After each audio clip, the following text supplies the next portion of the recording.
Welcome to Opera Out of the Box, unpacking opera piece by piece. I'm your host, Brad Cresswell. We're continuing our series of conversations that lead up to Toledo Opera's production of South Pacific in February. And today we're welcoming Dr. Peter Mansoor. Now I have a fanfare for you. Let's see.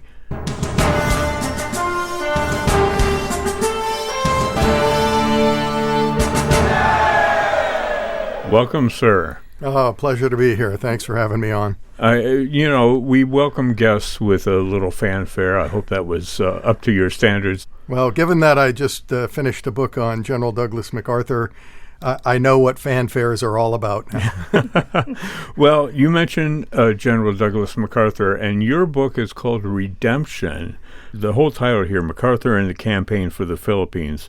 So it's a comprehensive exploration of his life. And what do you mean by redemption? What can you tell us about this book? There are very few military leaders who have been defeated in battle and have returned on the same ground against roughly the same enemy to win in the end. I mean, the number is in the single digits. And the other person in World War II that I can think of is Field Marshal William Slim in the Burma campaign. He was there when the Japanese took over Burma, and he refashioned the Commonwealth 14th Army into a killing machine. And by 1945, he had liberated Burma again from the Japanese on the same ground that he had been defeated on in 1942. And same thing with MacArthur in the Philippines.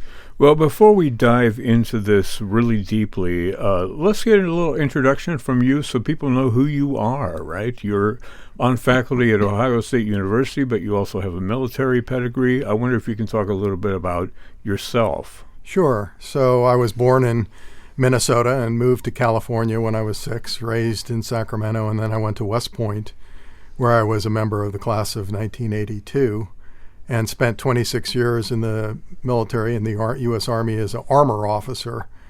Had 2 tours in the Iraq War, one as a brigade commander in Baghdad in 2003 and 2004, and then I finished up my service as executive officer to General David Petraeus, commander of Multinational Force Iraq, during the surge of U.S. forces in 2007 and 2008.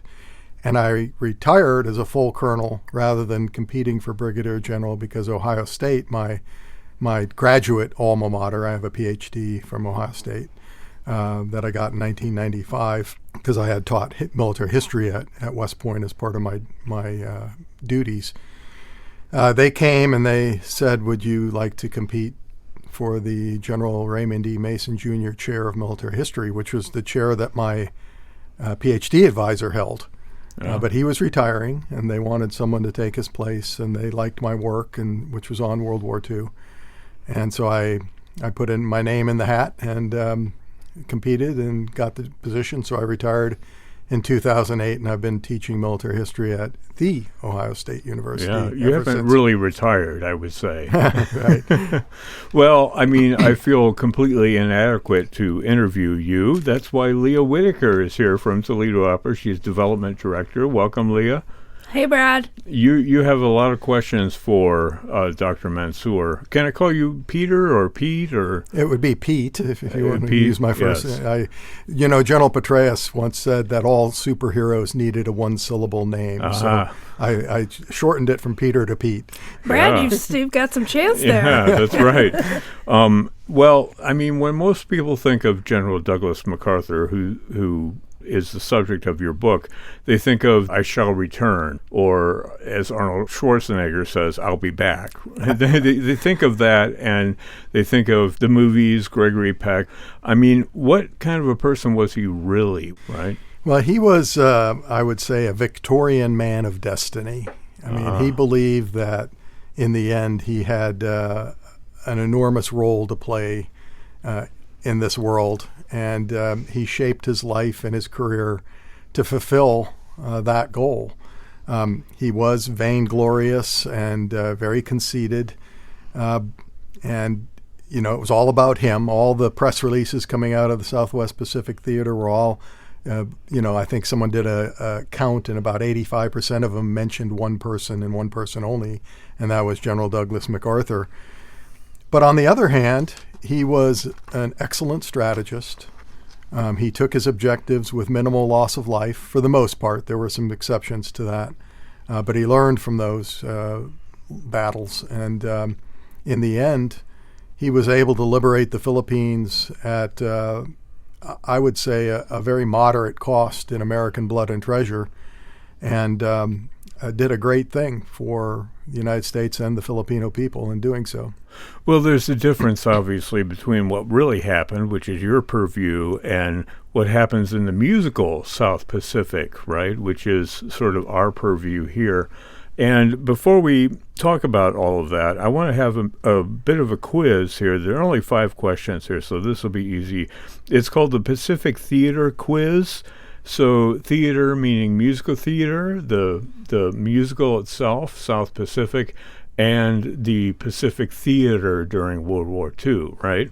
So let me get up some music here, some good South Pacific music. Wow. Get us in the mood. All right. So what I'll do is I'll read these questions, and we'll go to Peter first. Sure. He'll give his answer, and then we'll go to you, Leah. Okay, I'll agree with him. Why do I think I'm being set up? Yeah, I agree with Peter. Yeah. Well, I'm tempted not to say what the options are. I do have 3 options, but first I'll see if you know it right offhand. Ask him first without multiple choice, and then you can give me options. Okay. Okay. All right, Pete, here's your first question. Which battle marked the first significant defeat for the Japanese Navy? What do you say? Well, I would say the Battle of the Coral Sea. Right, and I also have the Battle of Midway and the Battle of the Philippine Sea. The Battle of Coral Sea is one of them. Do you agree, Leah? Yeah, that's exactly what I was going to say. Okay. I didn't know that. You both are correct. Just to confess. Yeah, this is an educational podcast, too, Yeah. right? We've been everything. It was a strategic defeat for the Japanese. In terms of ship losses, it was sort of equal, but Okay. no, we won't go into that. let me ask you this question. Who wrote the music for South Pacific? Rodgers and Hammerstein. Yeah, it was Rodgers. Richard Rodgers was the actual composer. Okay. Do you agree with that, Leah? I do, or I'd be fired. Yeah, right, indeed. Third question, what code name was given to the U.S. campaign to capture the Mariana Islands? I'll leave that to you, Peter. Was it Operation Galvanic, Operation Forager, or Operation Cartwheel? Cartwheel. No, it wasn't Cartwheel. Not the Marianas. Oh my God! I'll say Galvanic. Galvanic, do you agree, Leah? I'm sort of cheating here with notes. Yeah, I'll agree with him.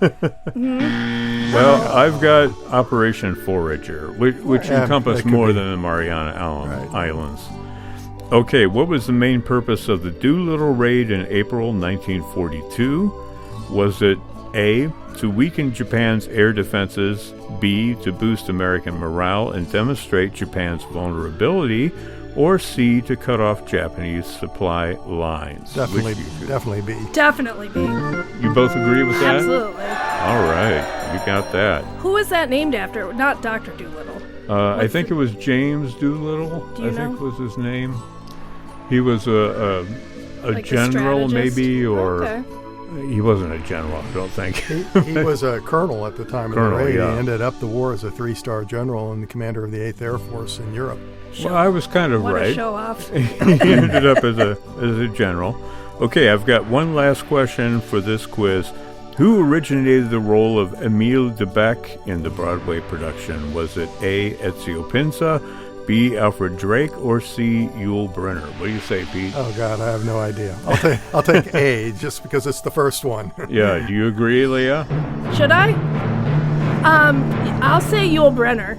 You'll say Yul Brynner. You are incorrect, but Pete is correct. Oh, okay. It was A, Ezio Pinza. Okay, we'll get back to that a little bit later, but let's talk about what the infantry went through and what they faced and what they felt, and sort of the side that we don't see of them concentrating on the infantry and you know the people who were on the ground, ostensibly, right in the middle of the action there. Well, fighting in the South Pacific was horrific. One of the most difficult theaters for an infantry soldier to operate in World War II, and that's saying a lot. They were battling the Japanese, of course, but they were also battling Mother Earth and the elements, the heat, the humidity, the disease. Far more soldiers were incapacitated by malaria than any other disease in the South Pacific. And it wasn't, we didn't get a handle on it for about a year. Entire divisions would be incapacitated by malaria and had to be withdrawn from combat and given time to, basically have the malaria burn out of their systems before they were put back into the line. Finally, U.S. scientists synthesized a drug, atabrine, which German scientists had first synthesized, the Bayer company in 1931. Yeah, and makers of aspirin. Right? Yeah, exactly, but also makers of atabrine, which is a prophylactic for malaria. And because the quinine supplies had been cut off, the Japanese had taken the places where quinine was produced. And finally, when soldiers were given atabrine and that taking it was enforced, they were able to overcome that disease. But fighting the Japanese and the jungle at the same time, it was tough.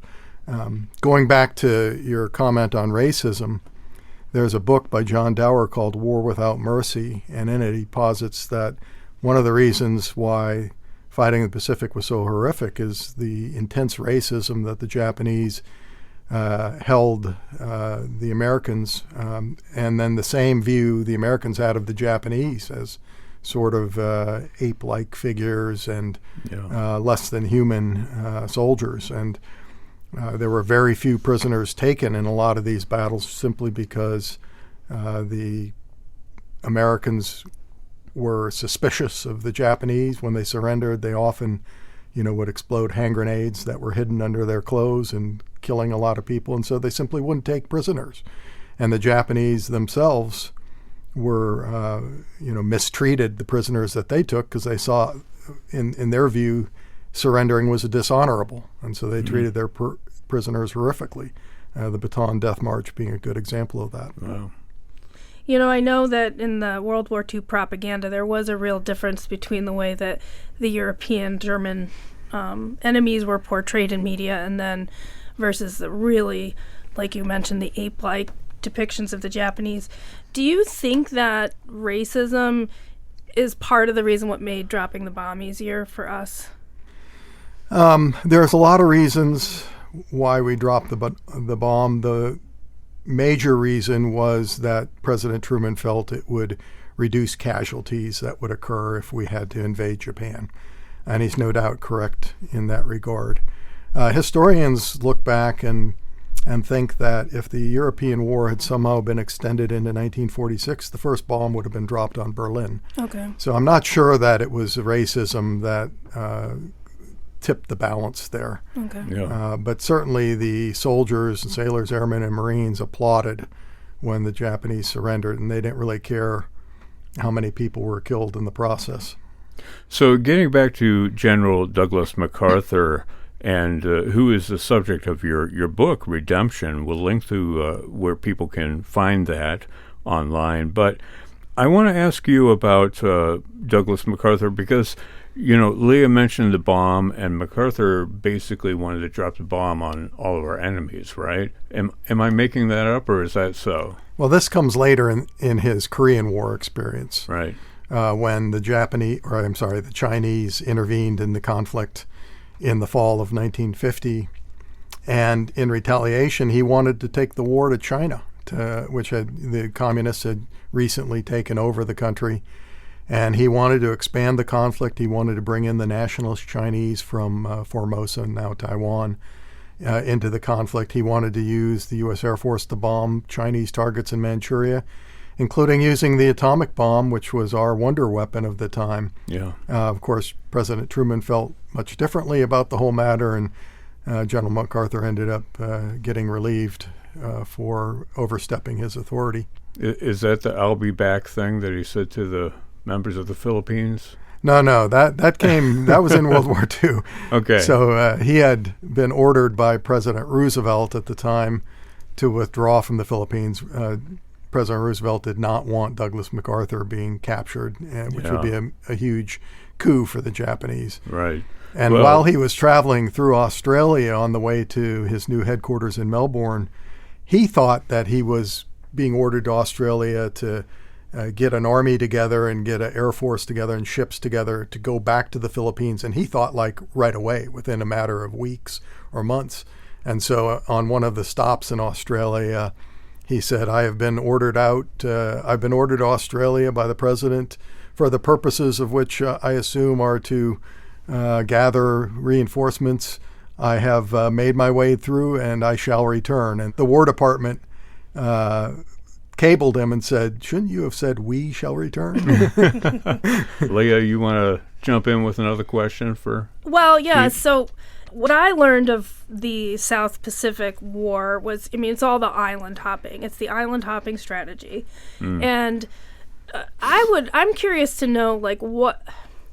First of all, my understanding now is that there was sort of a division between the North, what was happening in the northern part of the Pacific and the southern part, and they had sort of different operational strategies and goals. But how were the islands being selected? Was it sort of a sequential, hop, hop, hop all the way up to Japan? Was it based on... We should say what island hopping is first, so people know, because I didn't know until I did a little preparation for this conversation. Yeah, so maybe we could talk about island hopping. I want to know, which islands, how were they selected? Were they fortified in a certain way? Were they already, owned by the Japanese? How did the strategy roll out there? Okay, so let's talk about the strategy itself. It would have made sense to put all U.S. forces in the Pacific under a single commander. But because the Pacific is an ocean mostly, that would have been a naval commander, Chester Nimitz. And there was no way the Army was going to agree to that, especially since Douglas MacArthur outranked him. And so what the Joint Chiefs of Staff did is they divided the Pacific into two major avenues of advance against Japan. One would be in the Central Pacific under Chester Nimitz, and that would start in the Gilbert Islands at Tarawa in November 1943 and work its way up to... through the Marshalls and into the Mariana Islands in Operation Flintlock, right? And then the other major avenue was MacArthur's Avenue in the Southwest Pacific Theater. And that would be a battle mostly for New Guinea, ending in the Philippines. And then kind of sandwiched in between the two theaters was the South Pacific, which began at Guadalcanal with the Marines landing in August of 1942, and then worked its way up through the Solomon chain. So that's the strategic level. It was twin drives in the Pacific, only made possible because the United States is such a rich country. We could have produced enough manpower and units and material to have both drives succeed. The other thing is the operational way that these campaigns were conducted, and this is where the island hopping comes in. So islands in the Pacific were only important for one of two reasons: ports or airfields. They either had ports or lagoons, huge lagoons that could be turned into a port, like at Ulithi Atoll, that could house U.S. naval units, or they had airfields that could house fighters and bombers. That's the only reason islands were important. And so what the U.S. Commanders would do is they would take an island that had for instance, Tarawa had an airfield. Most of the island was an airfield. That's all it was. And so they took that island, and then they would look at the next stage of the campaign, which was to go to the Marshall Islands. And they're like, well, where should we go there? Well, let's bypass all these islands that have no ports or airfields, and we'll go to Eniwetok, which they did. Or we'll go to Kwajalein. And then they would bypass islands that were of no importance and island hop over those islands into islands of more importance.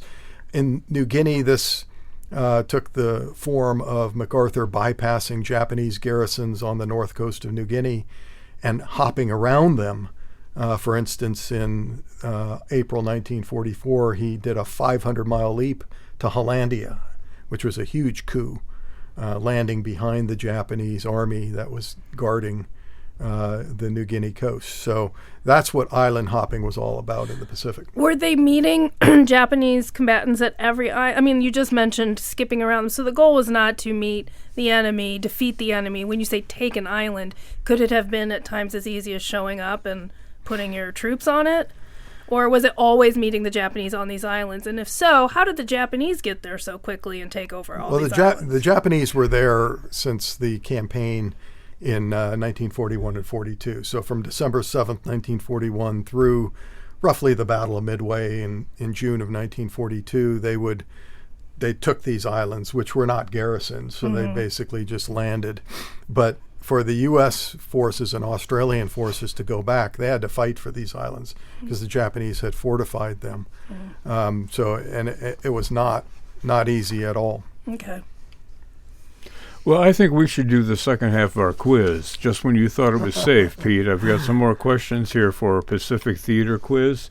Let's see if we can pull up some different music that is a little more World War II friendly. Okay. What is the name of the island where much of the story in the musical South Pacific takes place? Is it Bali High? Is it Espiritu Santo? Or is it a fictional unnamed island? A, B, or C?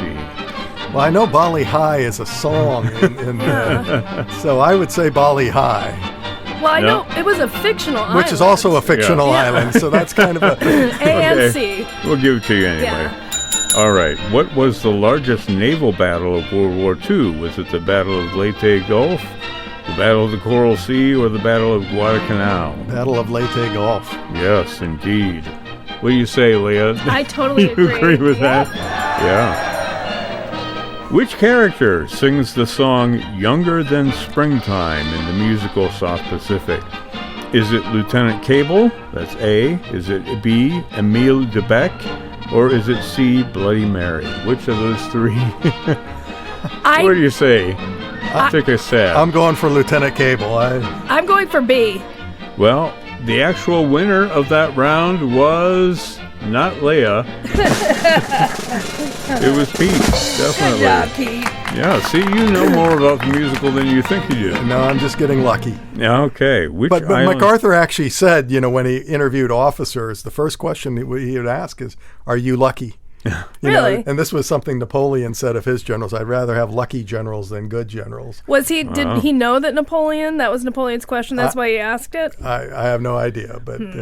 Striking similarity. Okay, I've got two more questions for our quiz. Oh. All right. What island became a critical staging area for the planned invasion of Japan? Was it Okinawa, Saipan, or Guam? Saipan, I guess. Well, I debate the question because both Guam and Okinawa were used as staging areas for the invasion of Japan. Well, I'll give Guam you was the largest naval base in the Pacific. Yeah. In fact, there were two ports in the world in 1945 that carried most of the cargo coming into Asia and Europe: Antwerp and Guam. All right. So there you go. There's a little bit of the history. That's excellent. So, last question here. What is Nellie Forbush's home state? Nellie Forbush is a character, of course, in the opera, the musical South Pacific. What is her home state? So, I'll give you three options to choose from, and they've got one option repeated here, okay? So, you only have two options. Is it Kansas or Arkansas? Kansas or Arkansas? What do you say, Pete? Well, my daughter went to the University of Kansas. Go Jayhawks. So I will say Kansas. I'm going to say Arkansas. Yeah, it was Arkansas. I got one. Yeah. For some reason, I had Arkansas twice. Oh, well. Good timing with the music there. Yeah, that was nice. I'm really curious to know what are some of the advancements in maybe military strategy or military tactics that came out of this period, out of this theater, and what are some of the things that we're still maybe using today from fighting in the South Pacific? Or I have no idea. Any kind of equipment. Some malaria medication. I don't know. What is... Most of the advancements were in the naval and air realms. Okay. So the infantry teams learned how to use various weapons. Flamethrowers were introduced, which are no longer legal by the law of war. Because they're too... because it's seen as inhumane to burn people to death. Is napalm also outlawed? That's a good question. I'm assuming, yes. But napalm was used extensively in the Philippines campaign. I mean, tens of thousands of gallons would be dumped on single hills in order to burn away the vegetation, and then the soldiers could see the Japanese cave defenses that would be bared by the napalm. But the soldiers learned how to use machine guns and Browning automatic rifles, satchel charges, demolitions, hand grenades, phosphorus grenades, and flamethrowers in order to deal with these Japanese fortifications, which were just so hard to take otherwise. Hundreds and thousands of casualties in the Buna campaign because we had no way, early on, to deal with these, in that case, coconut log bunkers that were just above the water table in this malarial jungle. On the naval and air sides, though, there were huge advances. The carrier battle group, which is still with us today, was developed in the interwar period, but perfected during World War II.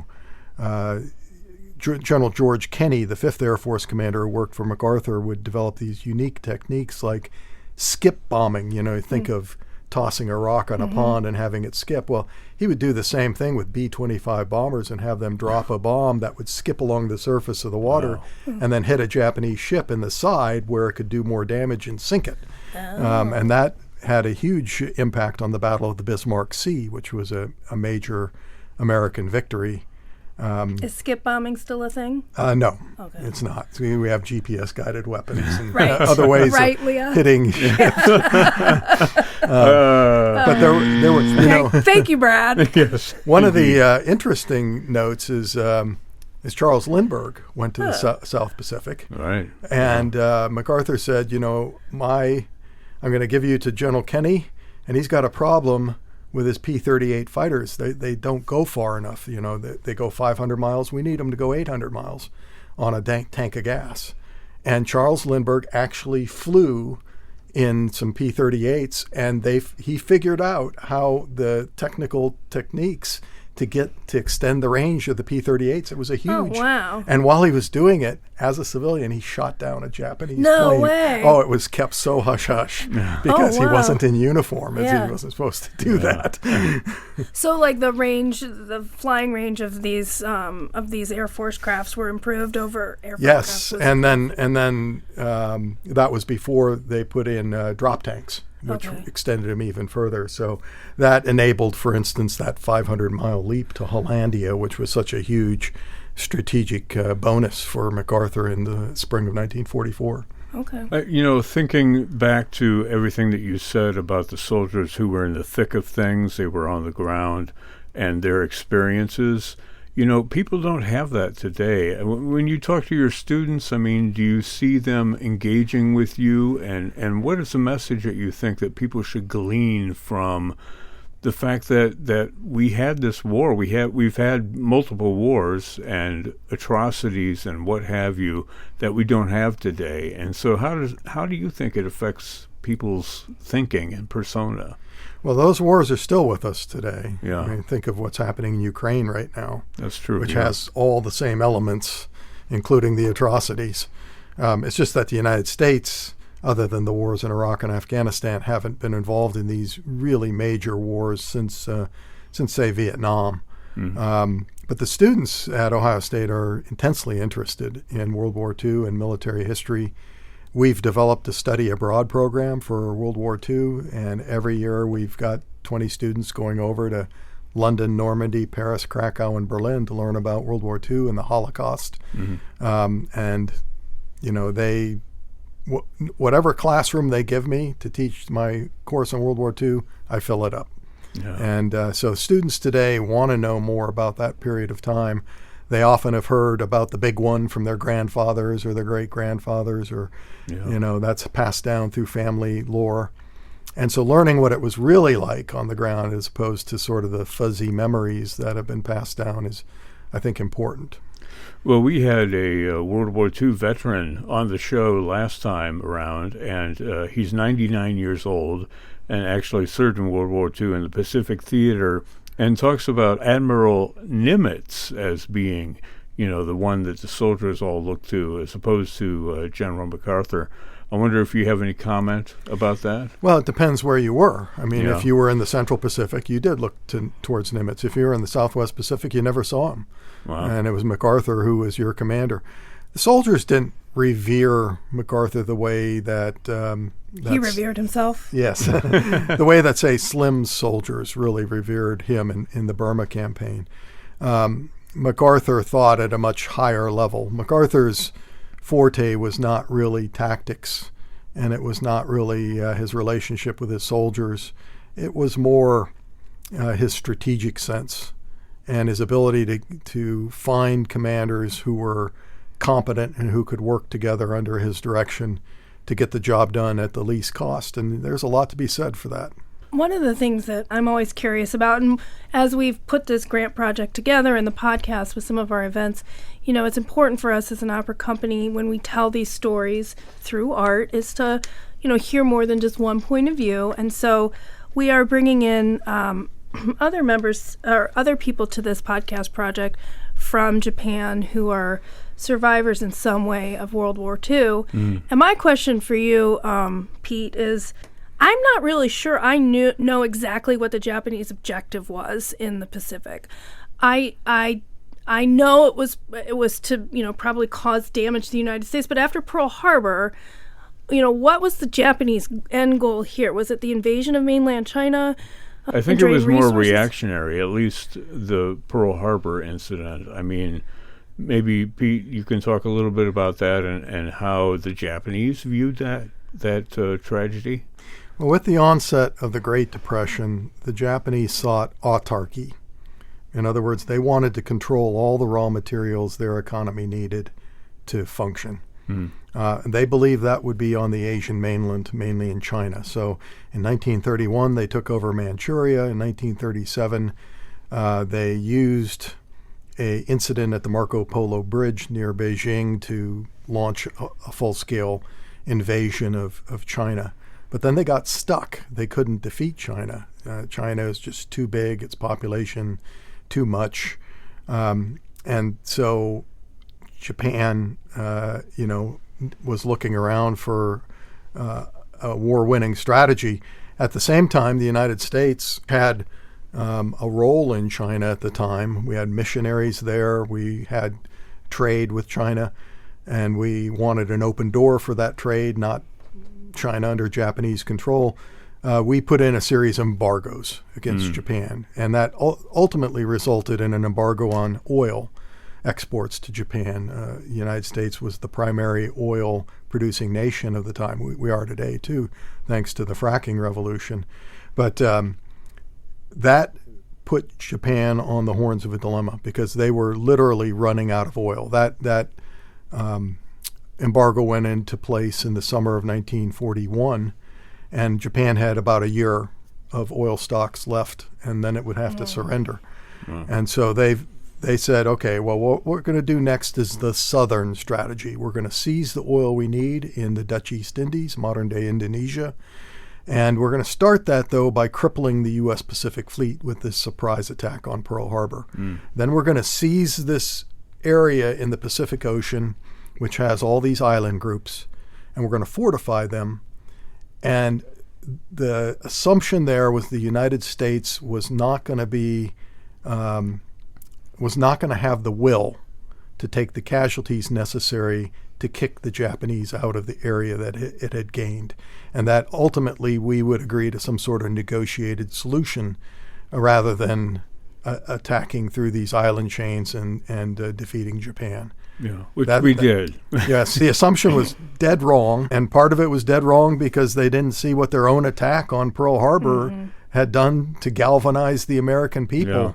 The America First Committee, which was this isolationist group back then, disappeared overnight as a political force in the United States. So it was a strategy that made sense to them and was completely wrong. I wonder, so if they hadn't attacked Pearl Harbor, do you think there could have been a future possibility where the United States and Japan had negotiated some kind of, release of the embargo or... Well, it got us into the Second World War. Well, that's what I'm saying. Without that attack, could there have been a possible solution for Japan? So this is what the alternative is, that they just attack the British base at Singapore, and they take the Dutch East Indies, and then does America join in? I think we do.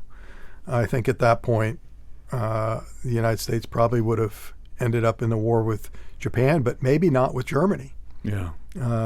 It's not clear that the United States would have joined the war against Germany as early as we did, unless Hitler declared war on us, which he did 4 days after Pearl Harbor. Right. So how did that work out then with the attack of Pearl Harbor? That was an immediate declaration of war then on Japan. What happened congressionally to also declare? Were they declarations of war on Germany at the same time? So the next day after Pearl Harbor, the president asked for a declaration of war against Japan. That was passed almost unanimously. And then on December 11th, Hitler declared war on the United States. And then, I didn't know that. So we didn't really have a choice at that point. We were at war with Germany. Yeah. Interesting. I've never, in all my 40 years on this planet, I haven't put those pieces together, Brad. Well, this is the place to do it. Yeah. I want to spend a little bit more time on the atomic bomb. I think that, that's sort of the trump card in the whole theater. And can you maybe, for our listeners, lead us, what was happening in the Pacific War with casualties, with the fighting? How was it going? And do we believe as Americans at this point in history that it truly did, the bombs were actually there to save lives? So Douglas MacArthur had declared the Philippines campaign over at the end of June 1945. And about the same time, the campaign for Okinawa came to an end. And so we had the bases we needed. And the next step was going to be an invasion of Japan, beginning with the island of Kyushu in the south in November 1945. That was Operation Olympic. And then the invasion of Honshu would follow in 1946. That was Operation Coronet.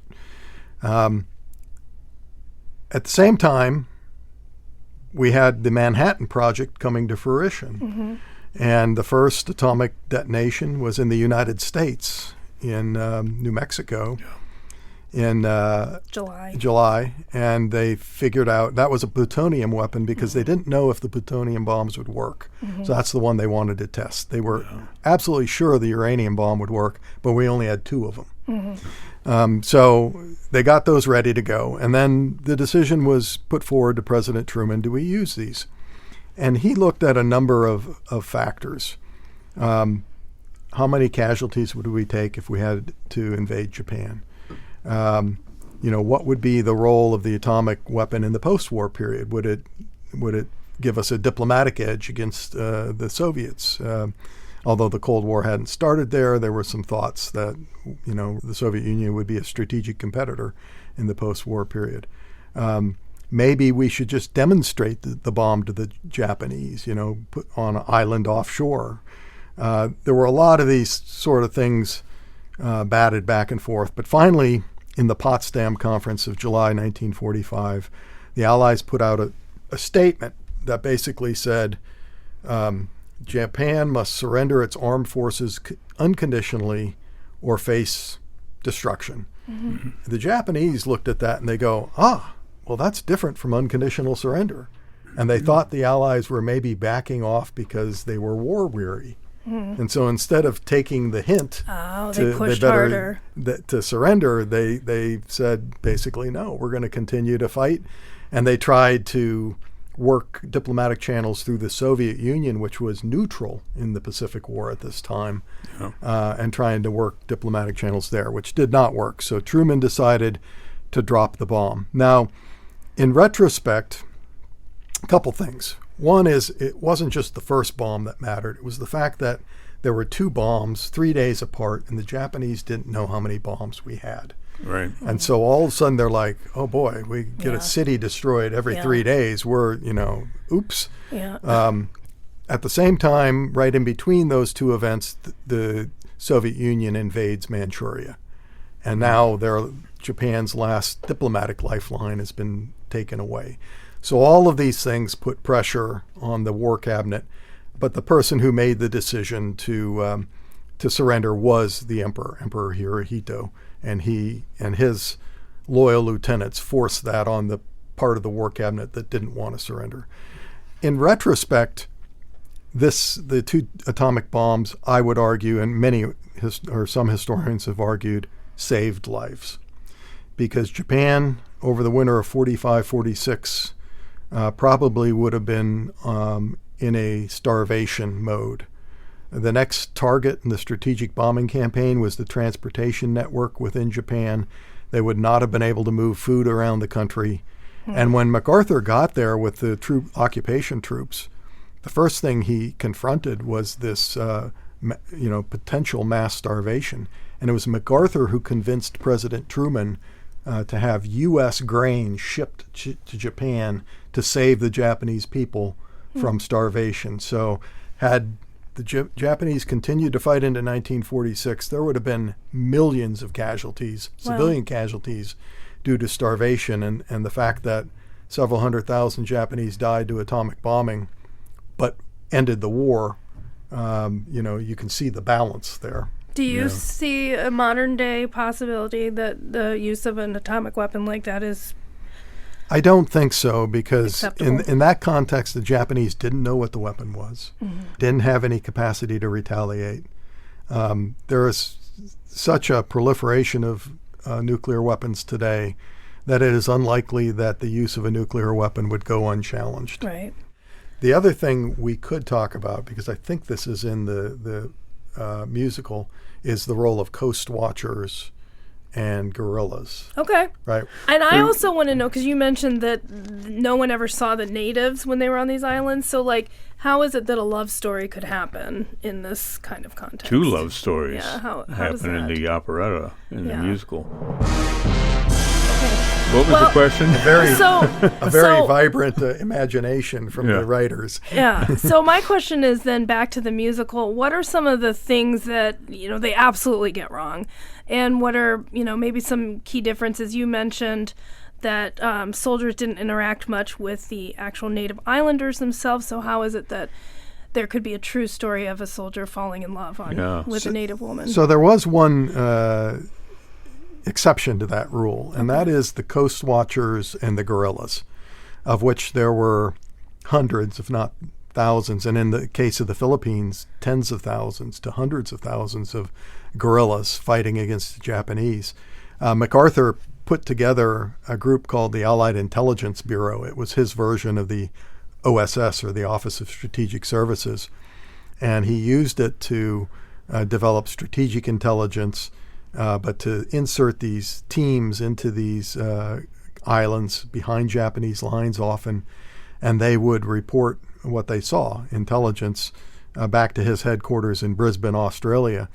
And he also have teams go in to support the guerrilla movement, especially in the Philippines, which developed into one of the most powerful guerrilla movements in history. Really? One of the things my book talks about is how the Philippines had agency in their own liberation through these tens of thousands of guerrillas that supported the U.S. forces as they waded ashore and operated behind Japanese lines. So if you were a coast watcher, if you were a guerrilla team leader, you had intimate contact with the natives. I see. Okay. Yeah.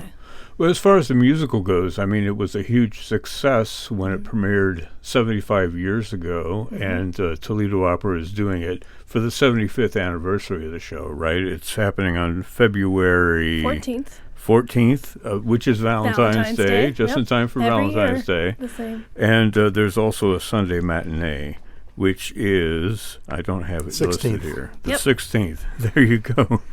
Yeah, it makes sense that it was only 2 days later, right? Okay. Where's that sound for that? There you go. Thanks, Brad. Rodgers and Hammerstein had a big success with Oklahoma. They wrote another musical, I think, before that.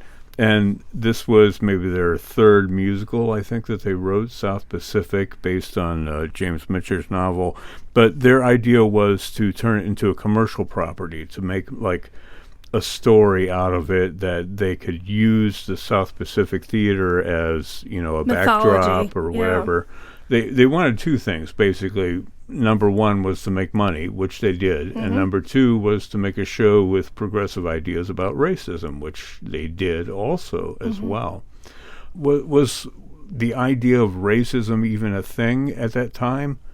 No, not really, other than the WWII campaign in the United States. So the black community viewed World War II as an opportunity to defeat fascism abroad and gain civil rights at home. The WWII or double victory that they were shooting for. And it really sort of led into the civil rights movement of the 1950s and 1960s.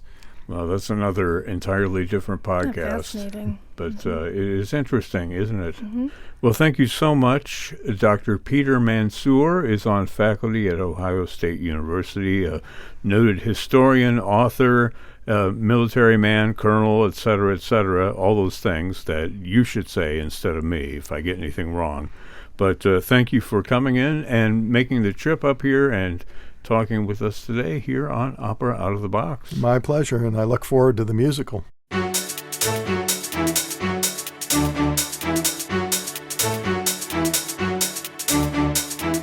You've been listening to Opera Out of the Box, a co-production of WGTE Public Media and Toledo Opera with additional support from Ohio Humanities.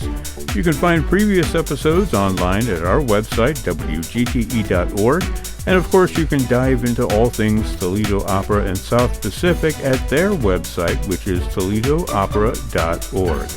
I want to thank my guests one more time today, Leah Whitaker and Dr. Peter Mansoor.